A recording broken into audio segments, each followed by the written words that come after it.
사막으로 간 부자 청년 안토니우스. 사막 교부와 백색 순교. 여러분 안녕하십니까? 성령의 역사 마스터 클래스 7번째 시간입니다. 지난 시간 우리는 지하 감옥 카타콤에서 피어난 순교의 꽃들을 만났습니다. 그들은 로마의 칼날 앞에서도 믿음을 굽히지 않았고 결국 그들의 피가 거름이 되어 로마 제국은 기독교 앞에 무릎을 꿇었습니다. 313년 밀라노 칙령으로 신앙의 자유가 찾아왔고 교회는 승리했습니다. 그런데 여러분, 역사의 아이러니가 여기서 시작됩니다. 박해가 사라지자 교회의 영성이 병들기 시작한 것입니다. 더 이상 목숨 걸고 예배드릴 필요가 없어지자 성도들의 간절함은 사라졌습니다. 십자가는 고난의 상징이 아니라 금으로 만든 장식품이 되었고 성직자들은 황제의 연회에 초대받아 좋은 옷을 입고 맛있는 음식을 먹기 시작했습니다. 교회의 창고에는 돈이 쌓였지만 성도들의 가슴 속에 있던 성령의 불은 꺼져가고 있었습니다. 사람들은 탄식했습니다. 순교할 기회가 사라진 시대에 우리는 어떻게 거룩하게 살 수 있는가? 편안함이라는 이 달콤한 독배를 마시고 죽어가는 영혼을 어떻게 깨울 수 있는가? 바로 그때 하나님은 이집트의 한 청년을 주목하셨습니다. 세상의 모든 풍요를 뒤로하고 아무것도 없는 죽음의 땅 사막으로 걸어 들어감으로써 인류 역사상 최초의 수도사가 된 사람, 바로 성 안토니우스입니다. 시계 바늘을 돌려 서기 270년경 이집트 나일강 변의 비옥한 마을 코마로 떠납니다. 안토니우스는 부유한 기독교 집안에서 태어난 금수저였습니다.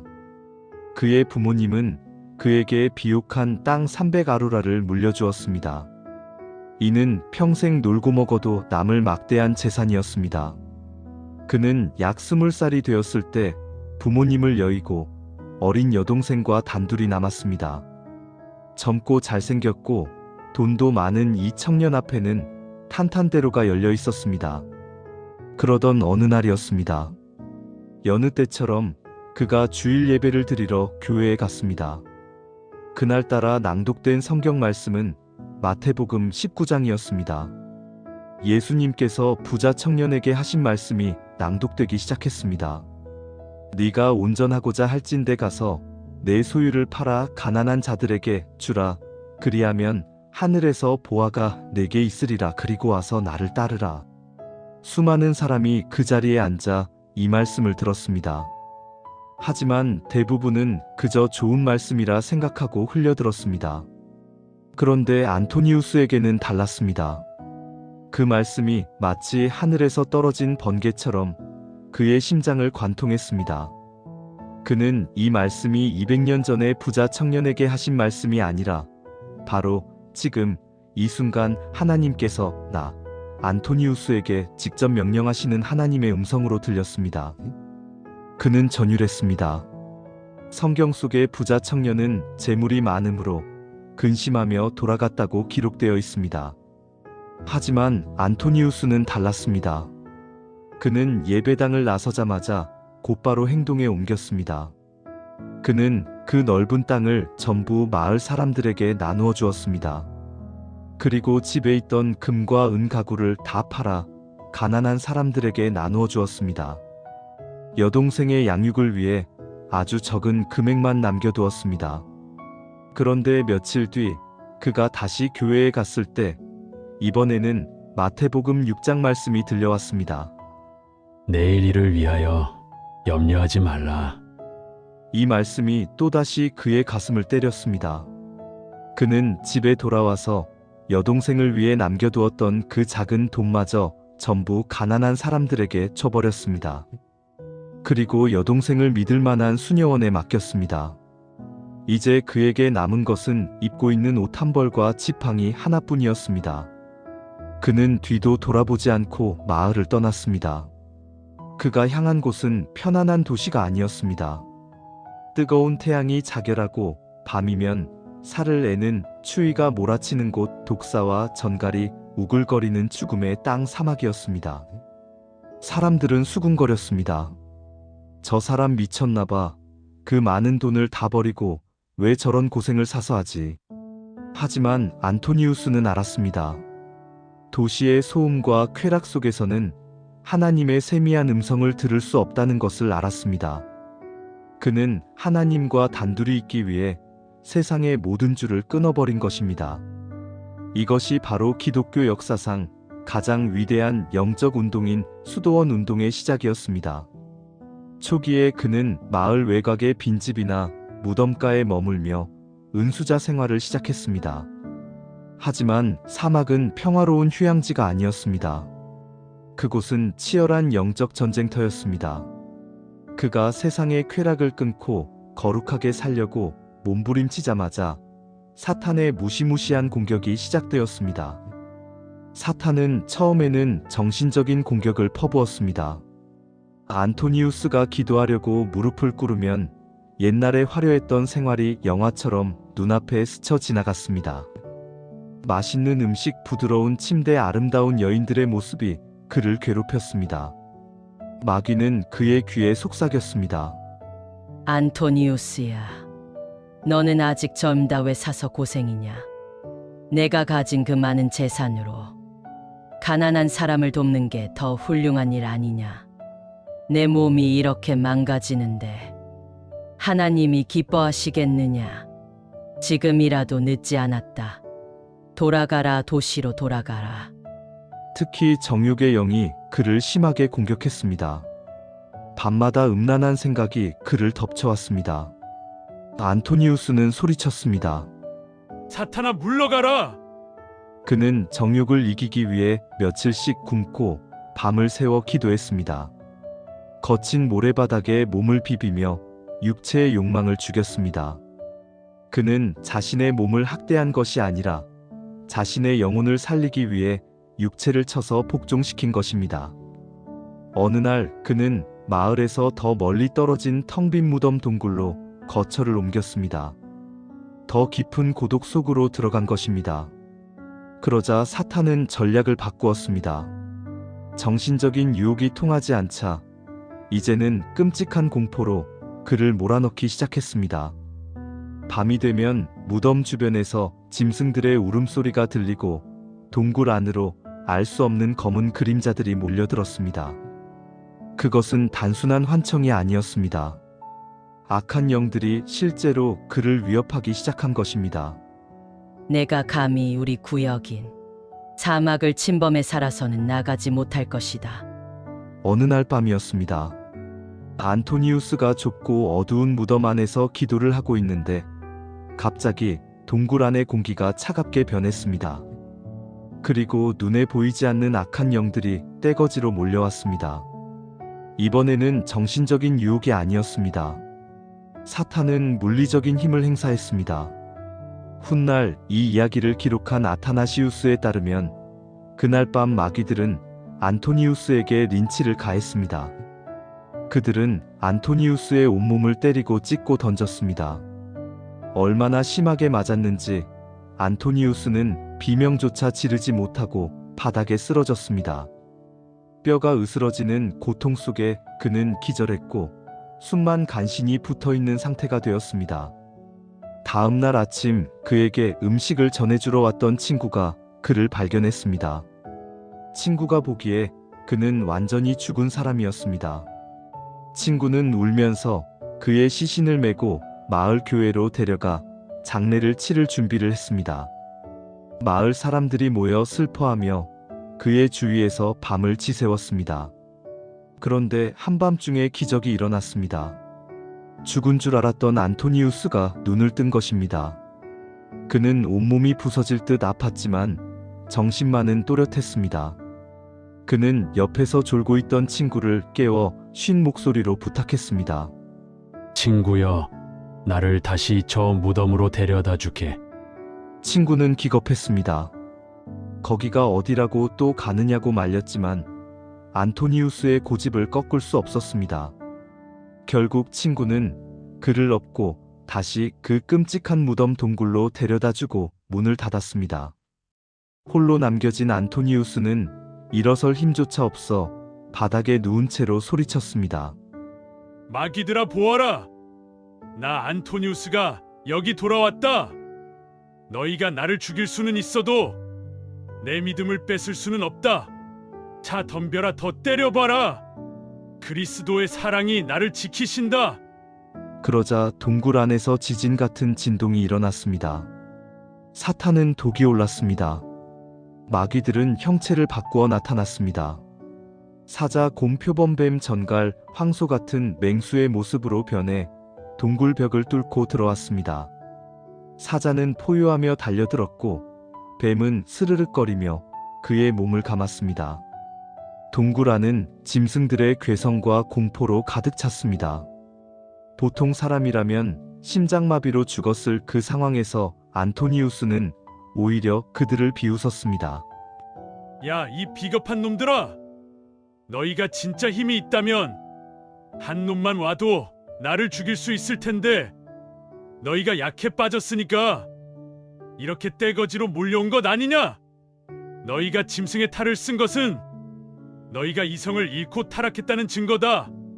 예수 그리스도의 이름으로 명하노니 다 꺼져라. 그 순간 동굴 천장이 갈라지는 듯 하더니 한 줄기 강렬한 빛이 쏟아져 내려왔습니다.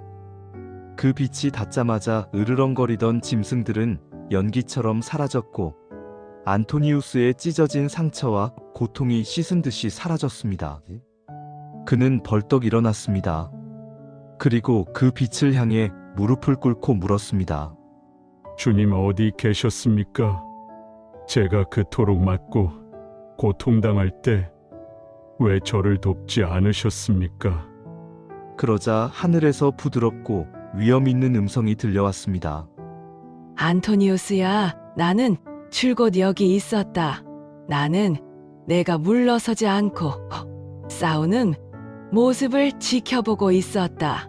내가 항복하지 않고 승리했으니 이제 내가 너의 이름을 온 세상에 알릴 것이며 내가 영원히 너와 함께할 것이다.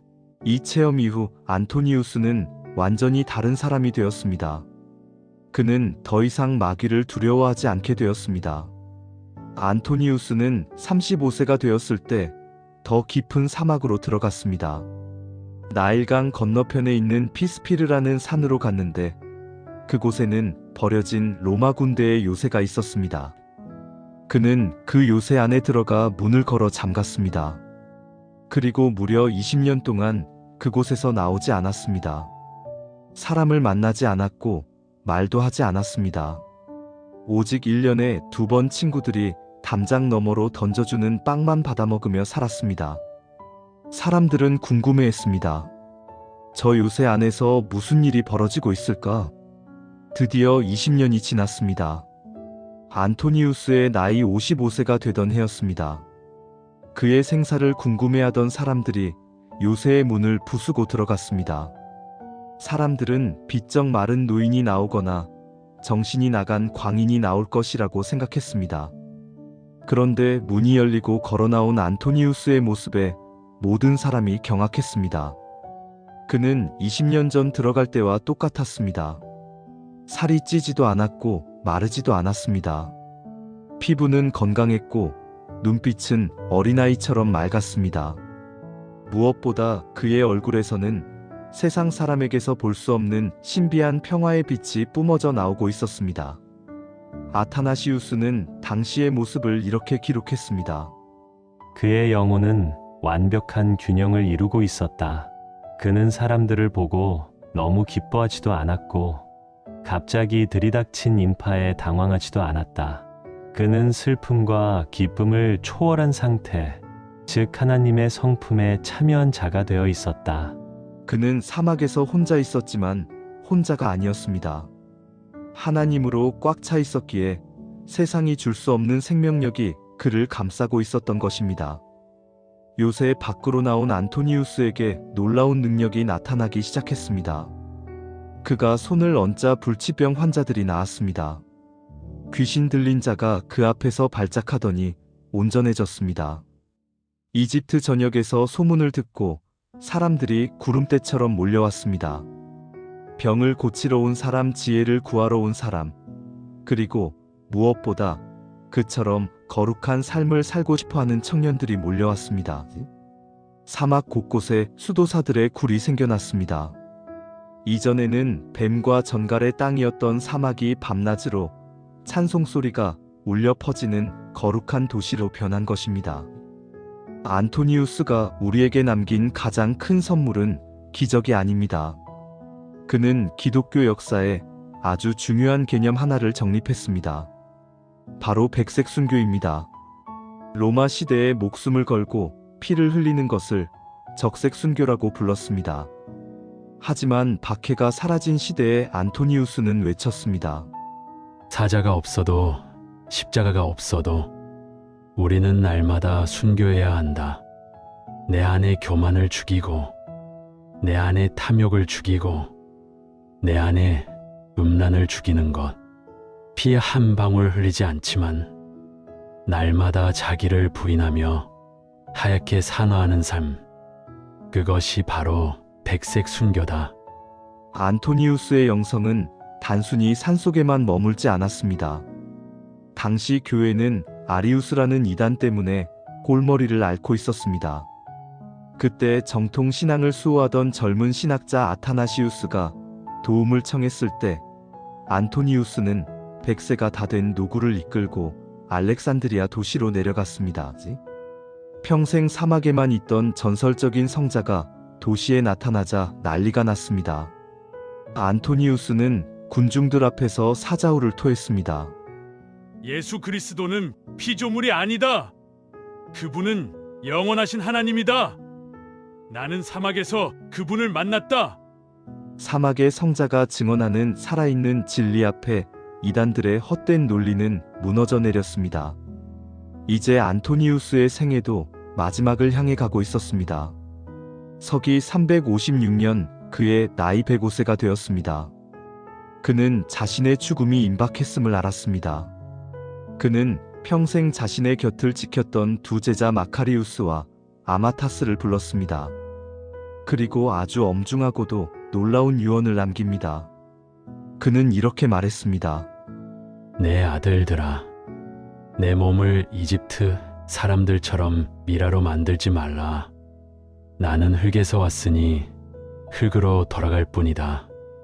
나를 아무도 모르는 곳에 깊이 파묻고 그 무덤의 위치를 너희들 외에는 아무에게도 알리지 말라. 그리고 그는 자신이 입고 있던 유일한 재산인 낡은 양가죽 겉옷을 벗어 아타나시우스 주교에게 주라고 했습니다. 평생 소유한 것 없이 살았던 그의 마지막 나눔이었습니다. 유언을 마친 그는 침상에 누워 다리를 뻗었습니다. 제자들은 그의 얼굴을 보고 깜짝 놀랐습니다. 죽음을 앞둔 노인의 얼굴이 마치 오랫동안 기다리던 친구를 만나러 가는 사람처럼 환하게 빛나고 있었기 때문입니다. 그는 두려움 없이 고통 없이 아주 평온하게 숨을 거두었습니다. 마치 잠이 든 것 같았습니다. 제자들은 스승의 유언대로 그를 아무도 모르는 사막 어딘가에 묻었습니다. 그래서 오늘날까지도 안토니우스의 무덤이 어디인지는 아무도 모릅니다. 오직 예수 그리스도의 이름만 남기를 원했던 그의 철저한 겸손은 오늘날 유명해지기 위해 안달이 난 우리들을 부끄럽게 합니다. 사랑하는 여러분, 안토니우스의 삶이 오늘 21세기를 살아가는 우리에게 던지는 질문은 무엇입니까? 우리는 지금 너무나 시끄러운 세상에 살고 있습니다. 스마트폰과 TV와 사람들의 말소리가 쉴 새 없이 우리 영혼을 공격합니다. 우리는 잠시도 가만히 있지 못합니다. 고독을 두려워하고 침묵을 견디지 못합니다. 그래서 우리는 하나님을 잃어버렸습니다. 하나님은 침묵 속에 계시는데 우리는 소음 속에 살고 있기 때문입니다. 안토니우스는 오늘 우리에게 이렇게 말합니다. 당신만의 사막을 찾아라. 당신의 골방으로 들어가라. 문을 닫고 세상의 소리를 꺼라. 그리고 거기서 너의 내면을 들여다보라. 우리가 굳이 이집트 사막까지 갈 필요는 없습니다. 여러분이 매일 새벽에 무릎 꿇는 그 자리가 사막입니다. 퇴근길 버스 안에서 눈을 감고 기도하는 그 시간이 여러분의 동굴입니다. 중요한 것은 장소가 아니라 마음의 중심입니다. 내 마음이 세상의 욕망으로 가득 차 있다면 교회에 있어도 시장통이고, 내 마음이 주님으로 가득 차 있다면 시장통에 있어도 그곳은 거룩한 수도원입니다. 오늘 밤 여러분의 영혼에 질문해 보십시오. 나는 무엇으로 채우려 하는가? 안토니우스는 비움으로 충만해졌습니다. 우리도 세상의 껍데기를 비워낼 때 비로소 하늘의 능력으로 채워질 것입니다. 주님, 안토니우스의 거룩한 고독을 배우게 하옵소서. 세상의 소음에 귀 막고 주님의 세미한 음성에 귀 열게 하옵소서. 날마다 내 자아를 죽이는 백색순교의 삶을 살게 하시고, 마지막 순간에 나의 무덤은 없어도 좋으니 오직 예수의 이름만 남기는 인생이 되게 하옵소서. 역사는 흐르지만 믿음의 유산은 영원합니다. 1700년 전 뜨거운 모래바람 속에서 피어난 그 영성의 향기가 오늘 여러분의 삶을 거룩하게 물들이기를 축복합니다. 지금까지 모든 것을 버리고 사막으로 간 사람, 성 안토니우스의 회심과 독거수도 이야기였습니다. 이 이야기가 분주한 여러분의 삶의 쉼표가 되고 영혼의 오아시스가 되었기를 바랍니다. 영상이 은혜가 되셨다면 구독과 좋아요로 함께 해주십시오. 여러분의 작은 실천이 이 소중한 영적 유산을 다음 세대로 전하는 큰 힘이 됩니다. 다음 시간에는 성경을 라틴어로 번역하기 위해 스스로 동굴 감옥에 갇혔던 괴팍하지만 위대한 천재 제롬과 초대교회의 든든한 기둥이었던 교부들의 치열한 삶의 현장으로 찾아오겠습니다. 감사합니다.